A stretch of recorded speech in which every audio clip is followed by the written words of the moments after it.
Assalamu alaikum dear students, how are you? I hope you are well. So let's start my lecture. सबसे पहले हम revision कर लेते हैं कि हमने क्या क्या पढ़ा था लास्ट लेक्चर में हमने लाइन इंटीग्रल की एक एग्जांपल पढ़ी थी, उसके बाद हमने सरफेस इंटीग्रल की बहुत सारी एग्जांपल्स पढ़ी थी एंड देन हमने वॉल्यूम इंटीग्रल पढ़ा था। आज भी हम वॉल्यूम इंटीग्रल की एग्जांपल पढ़ने जा रहे हैं, module number 51। Okay, problem statement पढ़ लेते हैं। इफ़ एफ इक्वल है to x square minus 3z into I minus 2xy into J minus 4x के एवेल्यूएट करने हमने del dot F D V. Okay, closed region bounded by the planes x equal 0, y equal 0, z equal 0। अच्छा, अब इसमें ना एक चीज़ समझने वाली है। जब x इक्वल 0 होता है तो हमने फाइंड करना होता है y z प्लेन, जब y इक्वल 0 होता है तो हमने एक्स सी प्लेन फाइंड करना होता है एंड जब z इक्वल 0 होता है तब हमने एक्स वाई प्लेन फाइंड करना होता है। इस एग्जांपल में हमारे पास तीनों 0 दे दिए तो इसका मतलब हमने तीनों फाइंड करने हैं। Okay, 2x plus 2y plus z equal है 4। इधर से हम लिमिट्स निकालेंगे, f इक्वल f की इक्वेशन लिख लेंगे, डेल डॉट f का डेरिवेटिव लेंगे हम तो हमारे पास 2x आ जाएगा और 2x की हमने इंटीग्रेशन लेनी है 0 to 2x minus 2y। Limits लगा देंगे तीनों की, किस की हम लगानी है, x की लगानी है, y की लगानी है और z की लिमिट्स लगानी है एंड देन हमने अलग अलग तीनों की इंटीग्रेशन कर लेनी है तो उसके बाद हमारे पास आंसर आ जाएगा -8/3। Okay, module number 52 divergence theorem को हम गॉस डाइवर्जेंस थ्योरम भी कहते हैं। ये आपने अच्छे से याद रखना है, ये MCQs में भी आता है।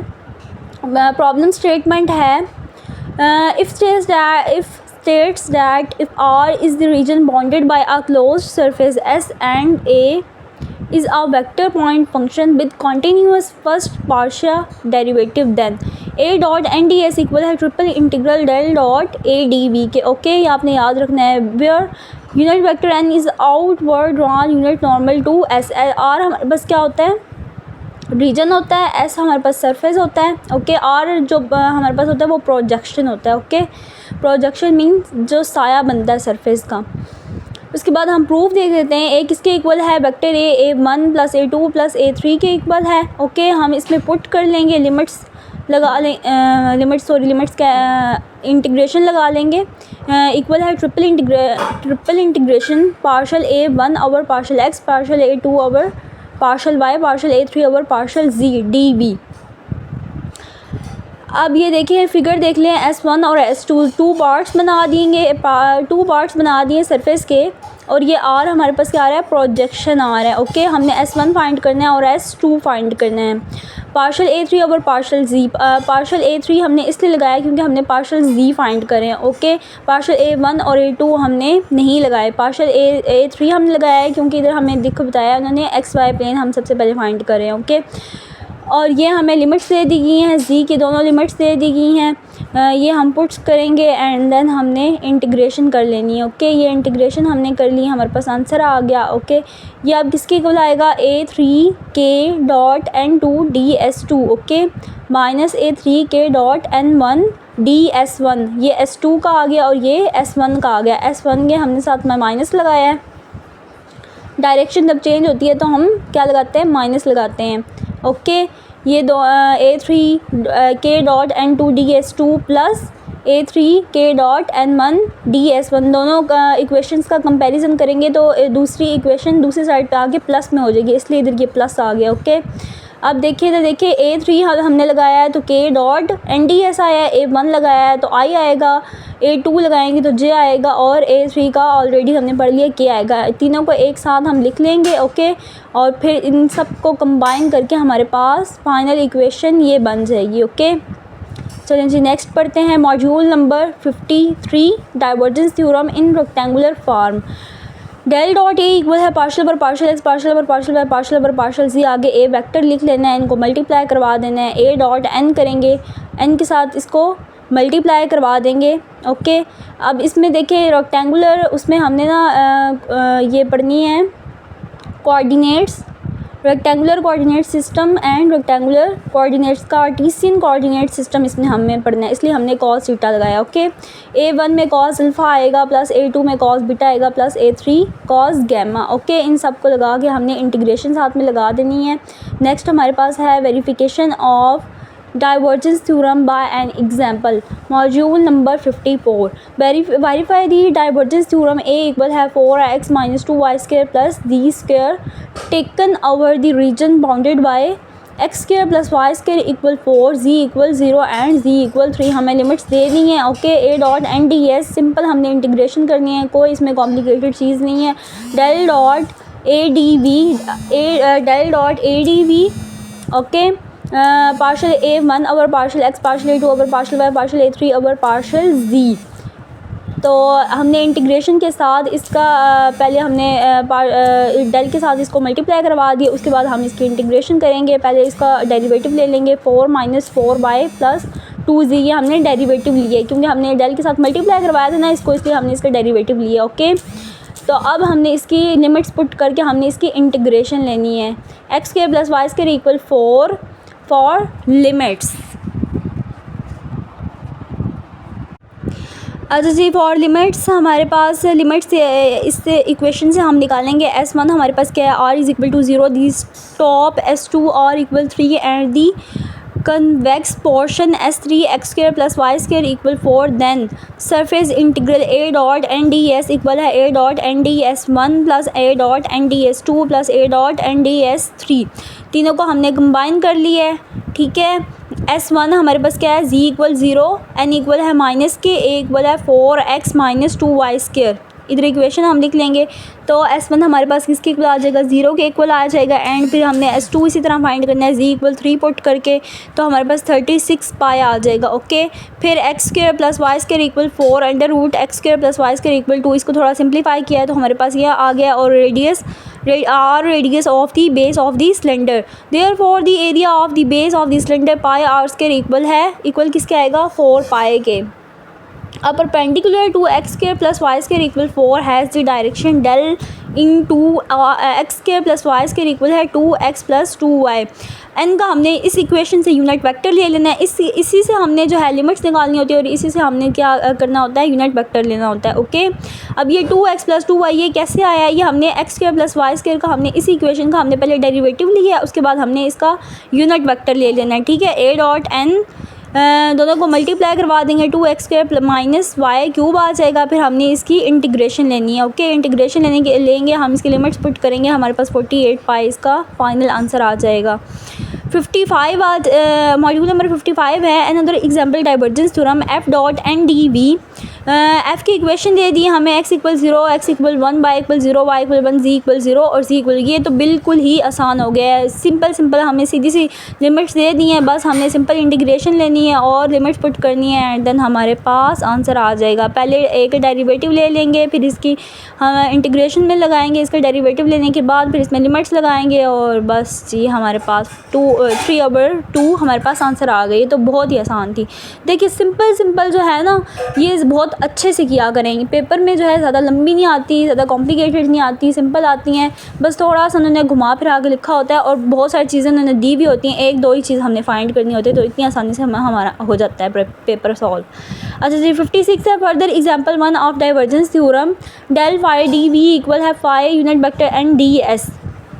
In the divergence theorem, let A equal है phi c where c is a constant vector is then del dot phi c dv equal है phi c dot n ds. c जो है इसमें constant है.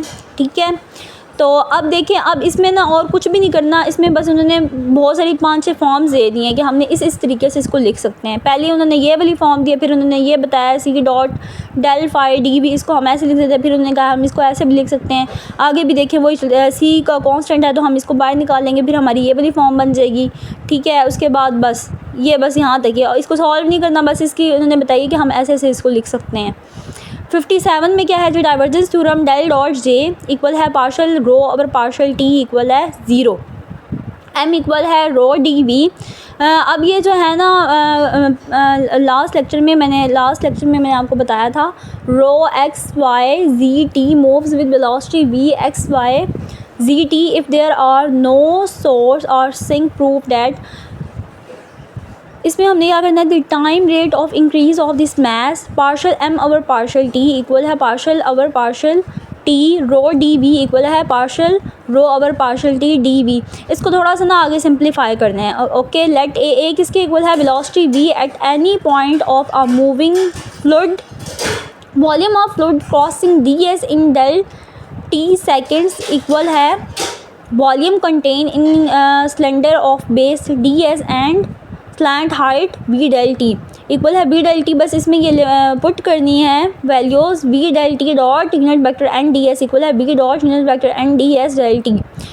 डी एस इक्वल है b dot N D s rho b dot N D s. बस इसमें भी जो है ना हमने अलग अलग फॉर्म्स लिखनी है भाई। वैल्यूज़ पुट करके हम कैसे कैसे लिख सकते हैं, माइनस को हमने बाय निकाल लिया del dot rho B D V, ऐसे ही हमारे पास आ गया। फिर हमने ये लिख लिया है। उसके बाद हम इसको जब दो इक्वेशंस का कंपैरिजन करते हैं तो माइनस वाली दूसरी साइड पर आके प्लस हो जाता है, तो plus del dot rho V D we equal है 0। ठीक है, बस और इसमें कुछ है नहीं ऐसे करने वाला। 58 में क्या है, further example 3 of divergence theorem del cross b D we equal है n cross b d s. इसमें भी हमने जो है ना, इसमें क्या है where b is any vector field. इसमें भी हमें उन्होंने डिफरेंट फॉर्म्स ही बतानी है कि कैसे हम इसको लिख सकते हैं। अब देखें ये ऐसे है कि del dot A D V किसके इक्वल है A dot N D S की, हमने पहले भी ये वाले पढ़ा है। उसके बाद हमने क्या करना है, अब हमने इसको ले लेना है del dot B cross C D we equal किसके आएगा B cross C N D S के। ओके, ये भी उन्होंने डिफरेंट फॉर्म्स लिखे हैं कि हमने इस तरह से हम इसको लिख सकते हैं। डेल डॉट पहले हमने डेल के साथ इसको मल्टीप्लाई करवाया, फिर सी को बाहर निकाल लिया है, फिर क्या किया है बी क्रॉस सी कर लिया, डॉट यूनिट वेक्टर के साथ मल्टीप्लाई करवा दिया है। ठीक है, सी क्रॉस एन इक्वल है c cross c dot n cross b. Okay, फिर इसी तरह ये डिफरेंट फॉर्म्स में हम इसको फाइनल फॉर्म हमारे पास क्या आएगी, ये वाली आएगी final form del cross b D we equal है n cross b d s. Okay, 59 में स्टोक्स थ्योरम है।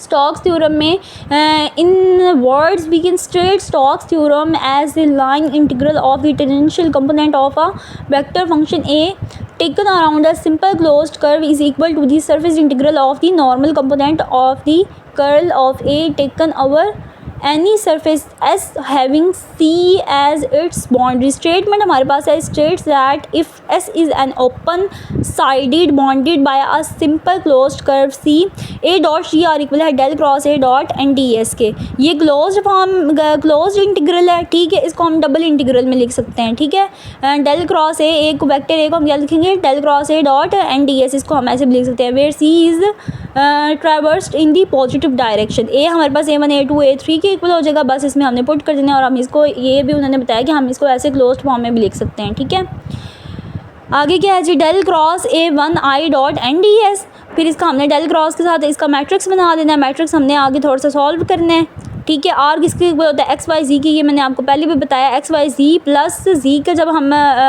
इक्वल टू 0 लेंगे तो हमने क्या हमारे पास प्लेन आता है एक्स वाई प्लेन आता है। ओके, और बस हमने इसको अलग अलग फॉर्म में लिखना है। And partial R over partial y इसके इक्वल होता है। ठीक है, N dot partial R over partial y equal N dot J plus partial G over partial y N dot K equal 0। ठीक है, एन डॉट जे इसके इक्वल होता है del cross A1 I dot N D S.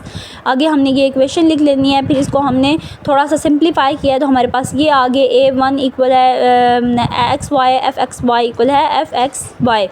आगे हमने क्या करना है del cross A1 I dot N D S equal है minus partial f over partial y equal है minus partial f over partial y d x d Y.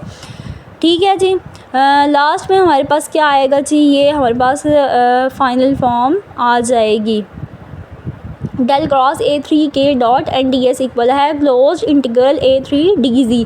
A1 का भी हमने लिख लेना है, A2 का भी लिख लेना है और A3 का भी लिख लेना है। ये हमारे पास फाइनल फॉर्म्स आ जानी है A1 A2 A3, ये आपने अच्छे से करनी है। ठीक है, ये वाली फॉर्म्स।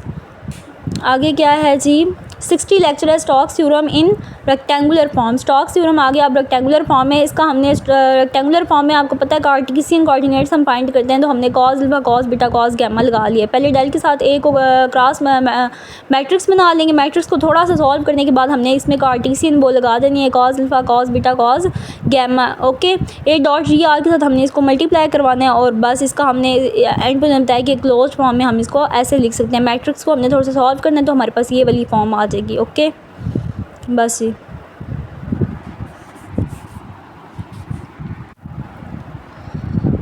आज भी हमने 10 लेक्चर किए हैं। So take care of yourself and Allah.